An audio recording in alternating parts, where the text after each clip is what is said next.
Hey guys, so do you know what's being taught to your college students? You might not be happy when you find out. So check this out. My wife right now is attending a very prominent Southern California university, and she's majoring in child development. And so that seems harmless enough, but as part of her child development major, she is required to take this class that is called Race, Class, Gender, Power, and Privilege. Uh, First of all, I don't know what that has to do with child development. The book for this class is titled Is Everyone Really Equal? An Introduction to Key Concepts in Social Justice Education. And so I've kind of skimmed through this book. I've read a fair amount of it, and there's a lot of things being said in here that is just, I feel, completely off. So let's look at something here. Um, Under what is whiteness in this book, it says critical scholars define racism as a systemic relationship of unequal power between white people and peoples of color. Whiteness refers to the specific dimensions of racism that elevates white people over all peoples of color. Basic rights, get this statement right here. Basic rights, resources, and experiences that are assumed to be shared by all are actually only available to white people. And so this is what's being taught in college. It's not a myth, it's for real. Um, so let's break down racism really quick. So according to this book, that you heard kind of a definition of racism there, and what it seems to kind of boil down to is that in their mind, racism equals prejudice plus power, and also in their mind, that can only go from white people to people of color or everybody else, basically. And I guess with the reasoning being that white people are in power. So it's news to me that I'm in power. Uh, and then we have so let's look at like what is our usual common definition of racism, because that's not our usual common definition of racism. Our usual definition of racism goes something like treating someone differently, usually bad because of their race, or we might call it prejudice. So our common definition of racism is more centered around the individual.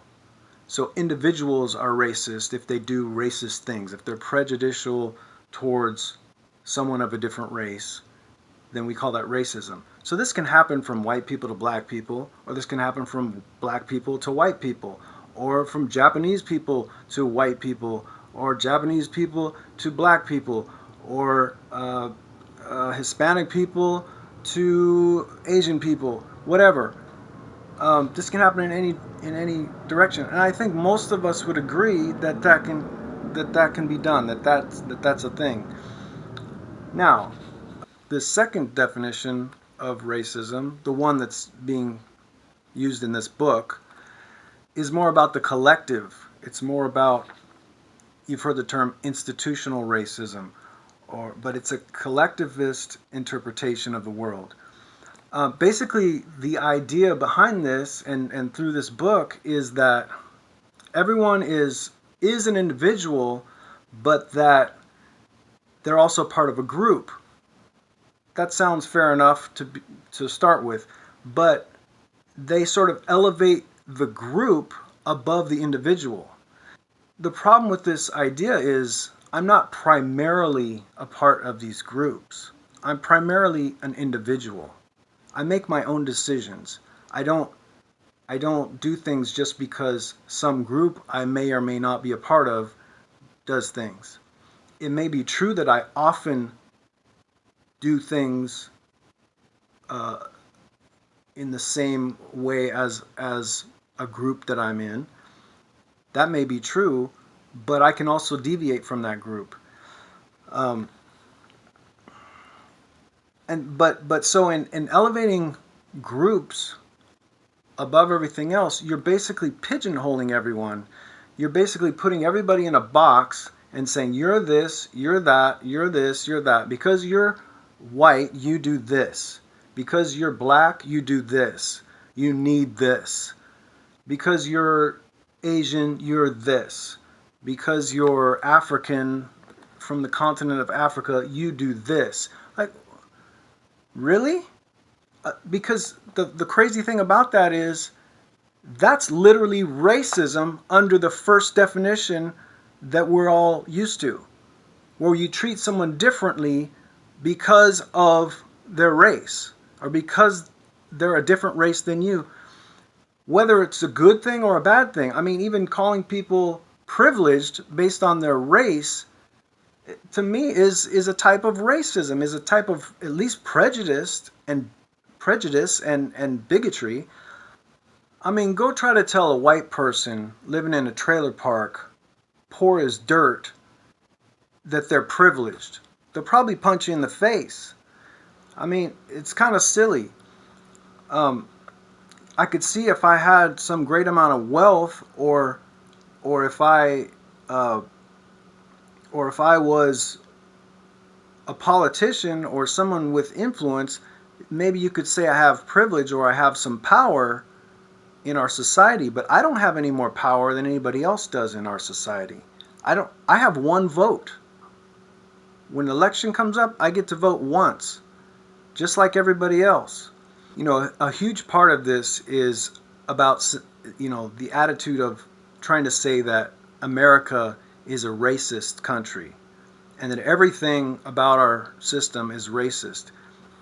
I don't deny that there are racist individuals. You're never going to get rid of racism because we all have the propensity to be racist. We all have to check ourselves about our biases and all these things. All of us. I don't deny that that exists, and I don't believe that it will ever be fully eradicated. That doesn't mean that we shouldn't try to work towards racial harmony and all of those things. I also don't deny that America hasn't always lived up to its principles or its vision for the way it was supposed to be. It's not a perfect country. There is no perfect country. Interestingly enough, most of the advances that have been made in our country towards fixing racial injustices have been done by leaders who actually quoted our founding documents to make their point, which would kind of seem to show that America's not a racist country. It's not founded on racism. It's actually founded on some really good stuff. In fact, let me show you a couple of things. Right here in the Declaration of Independence, right here in the beginning, in the second paragraph, it says, "We hold these truths to be self-evident, that all men are created equal, that they are endowed by their Creator with certain unalienable rights, that among these are life, liberty, and the pursuit of happiness." I mean, right there it's saying all men are created equal by the Creator. And if you don't understand where this is coming from, this is a biblical point of view where the belief is, and this is my belief, that all men and women were created in the image of God, and that we are individuals, that we're created for a purpose and to do good. And so this is what these men believed when they founded our country, when they declared our independence first of all, and then wrote a constitution. This is what our country is founded on. I don't disagree that we have not always lived up to these principles. That's a fact. We have not always lived up to those principles. But that was the vision from the very beginning. And it's the vision that we continue to move closer and closer to. But there are some that want to move us away from that. There's some that want to divide us. We're called the United States on purpose. The different states had different things going on, and they could have become separate countries. But we decided to unite, and to be united in spite of our differences. Differences having to do with all kinds of things, but as well as race. And so, I mean, to separate everybody into groups, that's dividing us. It's just dividing. You know, Martin Luther King Jr. quoted that very paragraph that I read from out of the Declaration of Independence, and he used that to make his case that all men are created equal by God, and that our country professes to believe that, and therefore let's do things that way, you know. And that was a big part of his movement. So Martin Luther King Jr. was actually a part of actualizing the principles of our founding documents. Another thing that Martin Luther King Jr. said was that he was looking forward to a day when people would be, I'm loosely quoting here, but that people would be judged not on the color of their skin, but on the content of their character, which I think is perfectly stated and exactly what we should be looking for. Notice again, individual based, not collective based. Judging people on their individual merits of their character. That's what it's all about. What could be wrong with that? The last thing I want to say is just be careful what you believe. Be careful what you're being taught. Think about things. When someone says something, think it through. Think for yourself. Be an individual thinker. I'm all about the individual, not the collective. Be an individual thinker. Think for yourself. You'll do a lot better. Thank you for watching this video. God bless you. Take care.